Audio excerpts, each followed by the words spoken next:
Welcome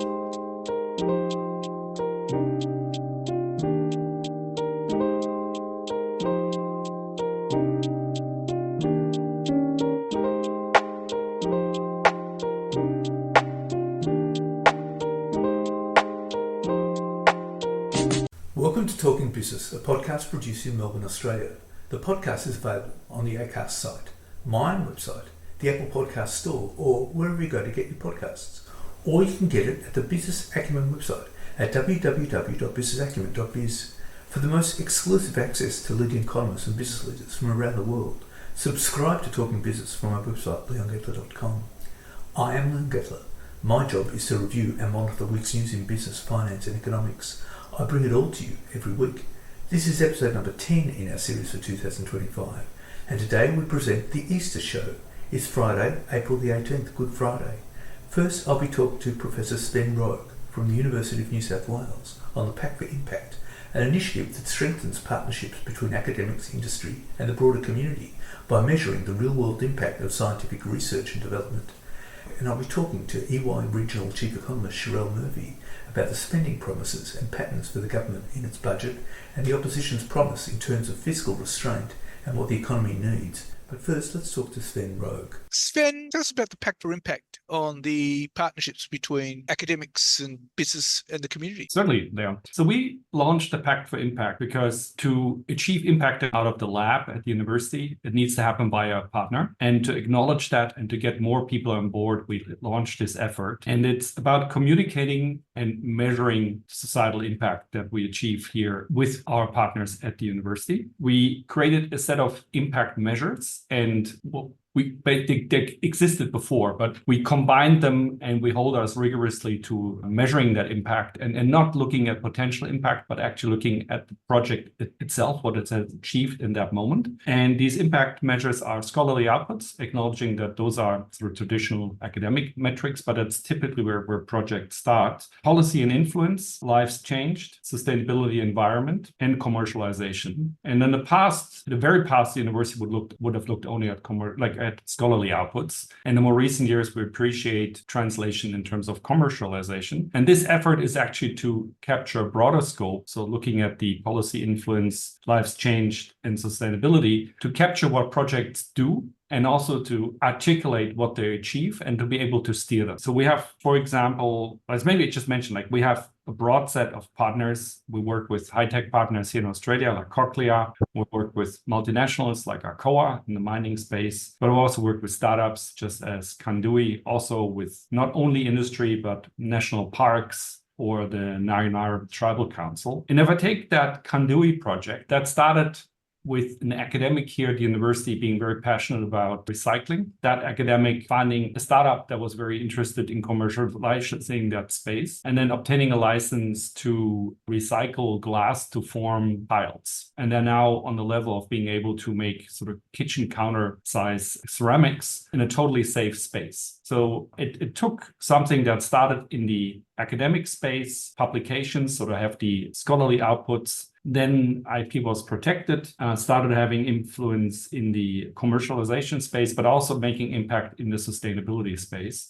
So being able to articulate that allows that project to show what its impact is, and also thinking about where that project is going forward. For a company to articulate what they do beyond just the dollars right now, it's like how they impact society has value. For example, we have projects that are more sort of in the medical space, also mental health space. So talking about how many lives of people you touch, either severely, precision measurement change, like saving a person, or touching a person's life more lightly. So we have our psychologists working with refugees to limit PTSD. So they don't per se save a person's life there, but they touch or they improve the life of a large number of people. So you can also articulate what that impact is. So sorry for that monologue.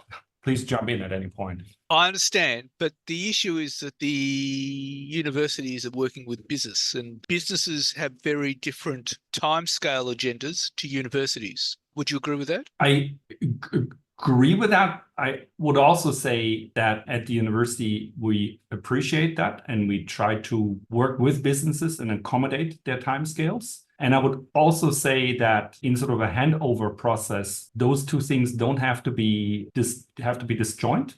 Because if I think about that ceramic project I just mentioned, that took a start at the university where the technology was developed up to the prototype level. And then a business partnership started and the business started commercializing that technology and license. So at that interface, I mean, the academic and the business work very closely together, but the longer term development that needs more time, needs some government funding, but then handing over and leading to a business outcome can happen quickly and then can start to generate revenue, and future projects can be tackled afterwards. So I don't think there is a disconnect as long as there's a clear conversation about what needs to be achieved and the partnership is clear about who's bringing what into that partnership and works towards that goal. The issue is that about 1 in 4 Australian businesses don't invest in R&D. That's correct. There's a double whammy. Australia overall actually has a very low investment into R&D compared to GDP. It's now only sort of 1.7% has dropped, where most of the developed countries have significantly risen in that space. Sort of an average, other countries are factor 2 above that, so like more 3.5%, like countries like Israel, much higher than that. So I think that's why we are communicating this outwards and want to tell the story of success that we have achieved in partnership to get more people directly on board and articulate what the problems are in business so we can start solving them. Right? Are there any particular sectors that you're looking at? We are open to all problems. There are areas of strength in the faculty and at UNSW. So we have a very strong environmental portfolio, we have a very strong climate portfolio, we have a very strong mental health portfolio, and more than that. But the most important part is starting a dialogue to understand what the problem is, and then sort of find that joint value to be followed. There's often in sort of a misconception that a business has to bring money to this. It's more about the understanding what the problem is and then looking at what solutions we have or what solutions could be created by looking at like Australian accelerator opportunities. There's a lot of opportunities funded for the government to kick something off that then can be taken over by a business. How do you find business people are working with the academics? I mean, is that going smoothly? I would say there is a massive change over the years. Let's start on the academic side. On the academic side, there was in the past an attitude, I have a solution and now look for a problem and please fund my project. Whereas there is now, on the one hand, a genuine engagement with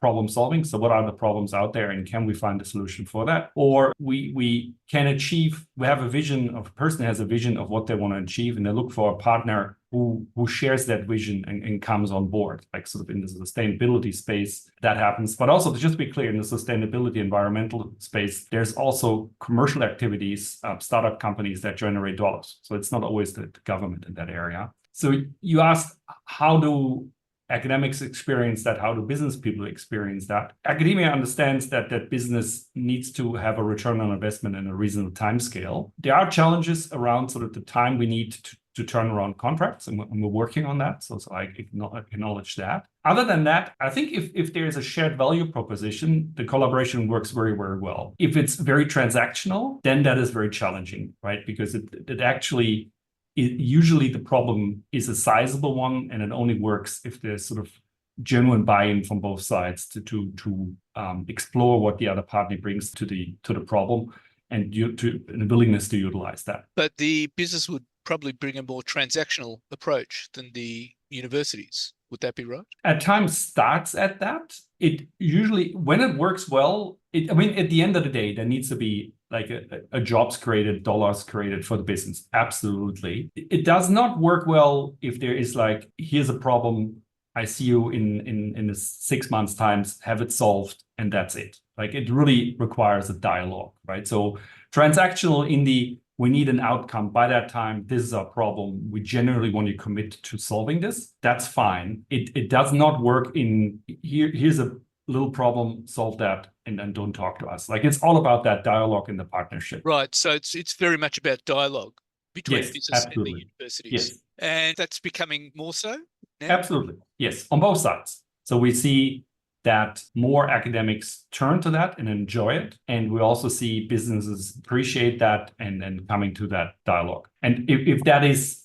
sort of scarceness of resource and hunger for workforce that is willing to engage, or is it just sort of seeing positive examples from other businesses and the willingness to follow that pathway? Well, look, Sven, thank you very much for your time. Thank you, Leon. And now let's talk to EY Regional Chief Economist Sherelle Murphy. Well, Sherelle, we've seen the budget and condemning us to years of deficits and debt. And we've seen the election announcements from Dutton and Albanese, which are announcing big spending patterns, but are doing nothing about the deficits and debt and nothing to offset them. What's your view about that? Yeah, it's pretty disappointing, I have to say. We did see some pretty disappointing projections in the budget as it was. So, for the current or for the 25-26 year, we're expecting the Treasury is expecting the deficit to fall to 42.1 billion, and at the same time, off-balance sheet spending rises above around about $23 billion. So there is certainly a lot of spending that was already in the forecasts, and then over recent weeks since the election campaign started, there's obviously been more added to that. So from what I can see, and I've noticed many other commentators also noting this, there is no offsetting their savings on this at all. And so the trajectory for the budget will look even worse when it's updated again post the election, no matter which party wins, which means that the debt numbers, which were already fairly high with gross debt expected to have been about 37% of GDP by 28-29, that will be higher. It's not ridiculous by international standards. In fact, it's quite good by international standards. But every time we see the government making some decisions that involve spending, essentially what that's doing is saying we need to pay for that later on, because there is no money in the bank right now to pay for it. I mean, what's really disappointing too is their housing policies, because I mean, all the commentators are saying they're just going to raise house prices because it will just increase demand. Yes, for the most part, what it's doing is it's making it easier for first home buyers to buy. But as we know, and as we've known for many years, this is not about pushing more demand in, it's about providing more supply. Now, to give proper credit where it's due to the ALP, their policy includes a $10 billion injection towards actually stimulating house building for first home buyers. So they're looking to do part of that through the states and territories, and they are looking to use federal government land to do that. So that's a better policy in the sense that it's over a period of time anyway, going to help build the number of houses rather than just make it easier for first home buyers to bid for them. Because otherwise, as you said, most of the policies on both sides, and there are quite a number of them on both sides, they will just fuel the house price fire. What's really disappointing, and this is also in the budget, but also in any of the policy announcement, is there's been nothing on tax reform. Nothing at all. And we actually badly need it. I mean, according to Ken Henry, it's I mean, who issued a report for the Rudd government, and they didn't implement hardly any of his proposals. We badly need tax reform. Yeah, the neither party is going near it.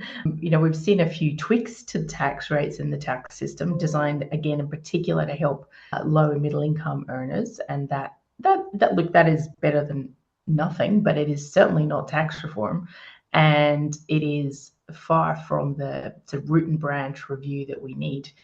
Now, the Treasury Secretary has said that the budget is kind of not in a great position to be handling tax reform at the moment. And what he means by that is you've kind of got to often overcompensate the losers from tax reform before you can put in place changes which would basically better rebalance or rethink the way that we collect tax revenues. But at the moment, neither party is adventurous enough to go there, or brave enough, should I say, to go there. Which again, we at EY, we also found that pretty disappointing. Well, I mean, the issue is the governments, all of them, are relying on using bracket creep. Yeah, that's right. And even when they know that there is significant bracket creep going on, and that is essentially how they get to a slightly better budget position over the next 10 years. There's no, I don't think there's an attempt to be particularly honest with voters about what's going on, under the bonnet here. And yeah, it certainly relies on the average tax rate going up, and that does disproportionately hurt workers, of course, and young workers who, are also dealing with the house price issue are the ones who are really going to feel the pain here. So, and that's the basis behind Ken Henry's very correct assertion that it is an intergenerational problem as well as a more sort of deep societal one and a fiscal one. Well, you had that whole intergenerational report that looked into that. Yes, and these are reports which are updated regularly, and they're designed to tell us exactly that. Where we see the pressures in future and where we need to start planning today to avoid some of those pressures erupting. And I guess that's what's disappointing, is because we know this is going to happen. We know this is a problem. It is coming our way, and yet we're not doing anything about it. And I use that term "we" deliberately because, yes, the politicians clearly have the ultimate ability to pull the levers here, but the whole community has to kind of get behind them and help them out here. We don't need rent seekers going in there and trying to insist that they win out of every policy move. We don't need state governments arguing with the federal government about this. We need to work together as Team Australia on this one, because if we do, then we will actually get better outcomes for everyone. We'll increase the size of the economic pie, we'll improve productivity, we'll improve living standards, and we'll have a stronger and more sustainable economy into the future. Indeed. But I mean, the politicians aren't prepared to do that, I suspect, because a lot of them are just, they're driven by populist policies. It's tough being a politician, right? I mean, I often say, I think the job of a politician is way harder than that of an economist, because, we economists can clearly see what needs to be done, but trying to convince the entire electorate, or at least the vast majority of it, to come along for the ride is really, really difficult. And I'm not underplaying that at all. But we should at least start. We really, really should at least start. And we need to make sure that there is a good set of facts out there about what will happen if we don't. How do we put that into place? I wish I knew the answer to that, Leon, but I think it starts again with those who understand us making the point, and this is one of the great things about your podcast, Leon, is trying to bring these issues to light. It also requires, I think, honesty and good intellectual rigor around the arguments. No one commentator, economist, analyst has all the answers here. It's not simple. It's not a simple task.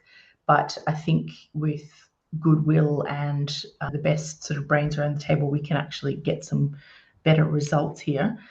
I also suspect that we need a sort of an education campaign, if you like, something.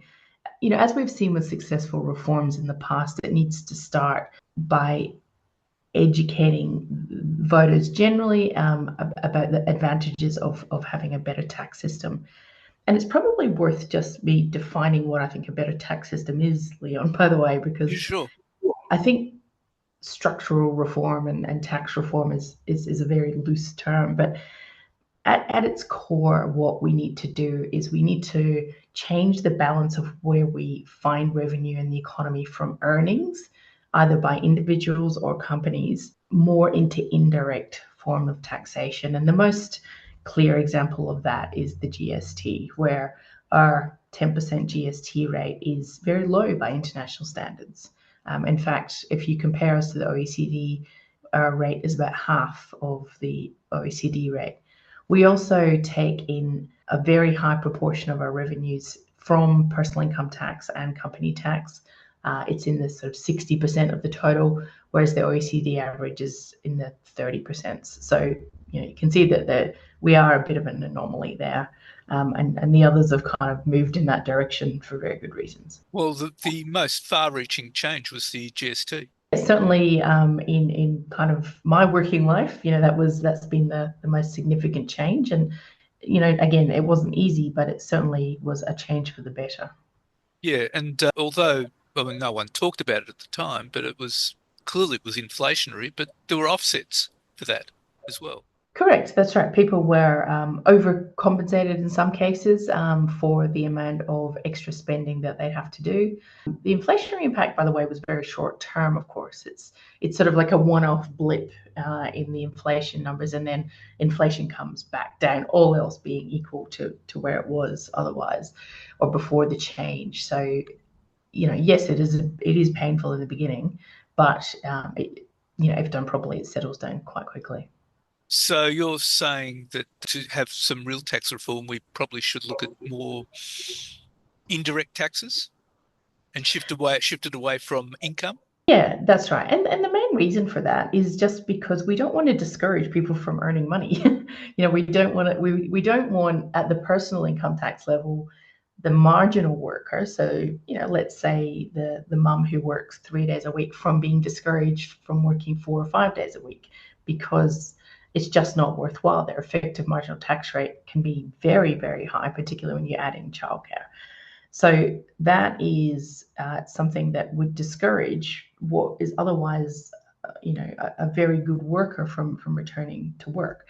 At the corporate level, in some ways, the same applies. You certainly don't want to discourage companies from doing their best work, from earning more, from finding productivity gains, and we certainly don't want them to be spending all their time trying to work out how to avoid tax.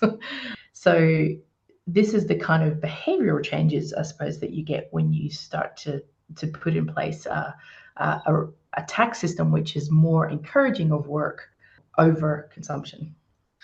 Well, that's all stuff to think about, I guess, post-election. Indeed, yes. And I suspect post the election after that and the election after that, unfortunately, Leon. Indeed. Well, Sherelle, thank you very much for your time. My pleasure. Thank you.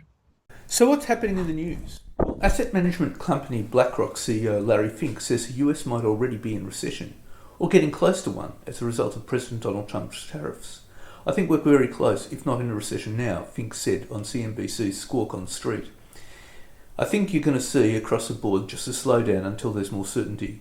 And we now have a 90-day pause on the reciprocal tariffs. That means longer, more elevated uncertainty, he said. All this uncertainty around the US plunging into recession has accelerated after Trump implemented his far-reaching tariffs, instituting a flat 10% import tax on all goods coming into the US and higher-tier reciprocal tariffs against dozens of countries.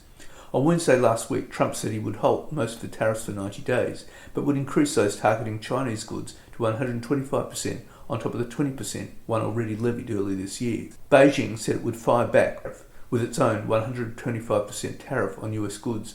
This is not a pandemic. This is not a financial crisis. This is something that we've created. As I said also on Monday, the United States post-World War II was a global stabiliser. We are the global destabiliser, BlackRock CEO said. And in an extraordinary and unexpected measure from Trump, a US Customs messaging note quietly slipped out in the early hours of Saturday a series of numbers listed as exempt from the 125% tariff on goods from China. On the US Customs list, the code 8517.13.00.00 represents smartphones. In other words, the number one Chinese export to America by value last year was exempted from the import taxes, alongside other electronic devices and components, including semiconductors, solar cells, and memory cards. So Trump has now excluded the single biggest Chinese export, and certainly the most high-profile finished good, from tariffs, without publicly announcing it first. And it was all Trump. US Commerce Secretary Howard Lutnick just days ago announced that part of the point of escalating tariffs on China was to bring back iPhone production to the US. Trump knows that Lutnick was talking BS. Well, that's not going to happen while he's president. In response, and keeping face, Lutnick said the tariff relief on electronic devices is only temporary, and new tariffs on tech devices will come into effect within the next month or so. So we'll see. According to Counterpoint, a global technology market research firm, as much as 80% of Apple's iPhones intended for US are made in China. Apple's manufacturing product margins are estimated to be between 40 to 60%. Typical iPhone prices might have moved closer to US $2,000, that's $3,177.92 Aussie, than US $1,000, that's $1,588.96 Aussie. A very public repricing of iPhones has been avoided, but still may occur if, as the White House has said, the previously imposed 20% tariffs on China related to the powerful opioid fentanyl remain in place. And China has weaponised its role as a supplier of minerals to the United States in response to its tariffs by suspending exports of a wide range of critical minerals and magnets, threatening to choke off supplies of components central to automakers, aerospace manufacturers, semiconductor companies and military contractors around the world. Shipments of the magnets, essential for assembling everything from cars and drones to robots and missiles, have been halted at many Chinese ports, while the Chinese government drafts a new regulatory system. Once in place, the new system could permanently prevent supplies from reaching certain companies, including American military contractors. The official crackdown is part of China's retaliation for President Trump's sharp increase in tariffs that started on April the 2nd. If factories in Detroit and elsewhere run out of powerful rare earth magnets, that could prevent them from assembling cars and other products with electric motors that require these magnets. Companies vary widely in size and the size of their emergency stockpiles for such contingency, so the timing of production disruptions is hard to predict. The so-called heavy rare earth metals covered by the export suspension are used in magnets essential for many kinds of electric motors. These motors are crucial components of electric cars, drones, robots, missiles and spacecraft. Gasoline-powered cars also use electric motors with rare earth magnets for critical tasks like steering. The metals also go into the chemicals for manufacturing jet engines, lasers, car headlights and certain spark plugs. And these rare metals are vital ingredients in capacitors, which are electrical components of the computer chips that power artificial intelligence services and smartphones. Chinese Ministry of Commerce, which issued the new export restrictions jointly with the General Administration of Customs, has barred Chinese companies from having any dealings with an ever-lengthening list of American companies, particularly military contractors. Rare earth magnets make up a tiny share of Chinese overall exports to the United States and elsewhere, so halting shipments causes minimal impact to pain in China, while holding the potential for big effects in the United States and elsewhere.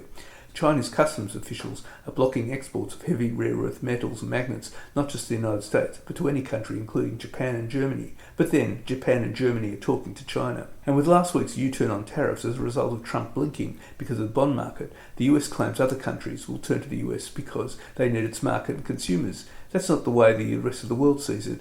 Ever since the November election, trade officials from Asia to Europe and South America have been seeking ways to diversify their economies away from the US, with Trump determined to shred the global trading order. Those efforts have only accelerated since Donald Trump's Liberation Day tariff package unveiled on April the 2nd. Economic ministers from across Southeast Asia met on Thursday afternoon for emergency talks. Meanwhile, the EU stepped up discussions this week with trading partners from the Middle East to the Asia-Pacific region.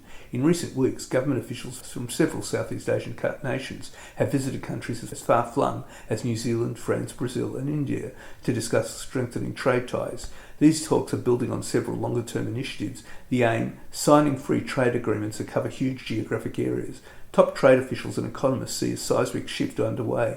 Much of the world is doubling down on globalisation, while the US turns its back on the post-war trading system that played such a central part in forging. This is the end of an era, says Vivian Balakrishnan, Singapore's foreign minister. The recent developments have convinced us that we need to accelerate this process of making common cause for multilateralism, economic integration, free flow of trade and investments and technology with as wide a group as possible. And in another extraordinary piece of news, in a second day on the stand of a landmark antitrust trial, Mark Zuckerberg, the chief executive of Meta, said on Tuesday that he bought Instagram and WhatsApp because it was difficult to build new apps and dodge questions about whether he was trying to snuff out the competitive threats to his company.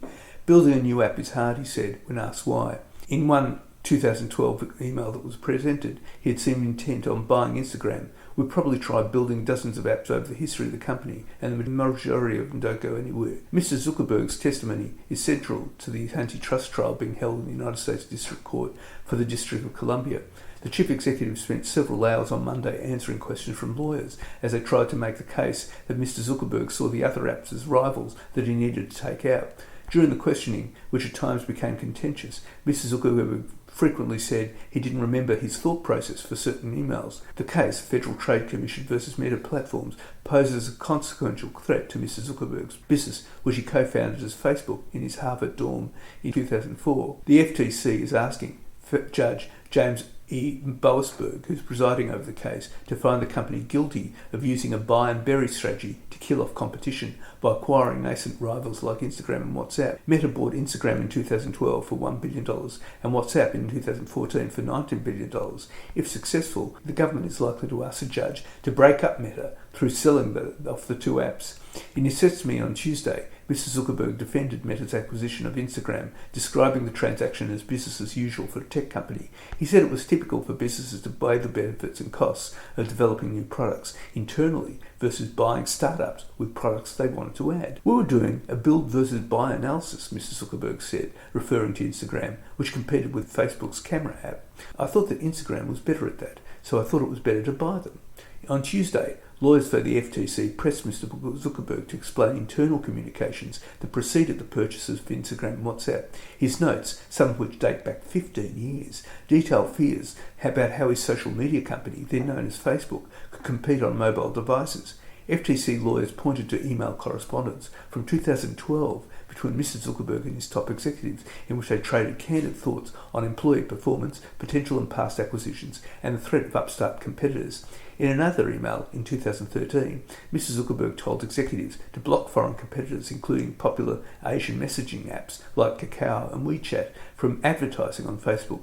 Those companies are trying to build social networks and replace us, he wrote. The revenue is immaterial to us compared to any risk. And in the lead up to the Australian election on May the 3rd, PM Anthony Albanese and opposition leader Peter Dutton have thrown caution to the wind with big spending promises. For his part, Peter Dutton has promised tax-deductible mortgage interest payments and a one-off $10 billion tax cut. Anthony Albanese has pledged another $12 billion in competing cost of living and housing measures, with a promise that all first home buyers will be able to enter the property market with just a 5% deposit from next year. Both leaders unveiled these at their campaign launches on Sunday night. All these promises come on top of a budget mired in debt and deficit. Neither Albanese or Dutton announced any savings measure to offset this spending, and economists have condemned both parties for what they call as reckless spending.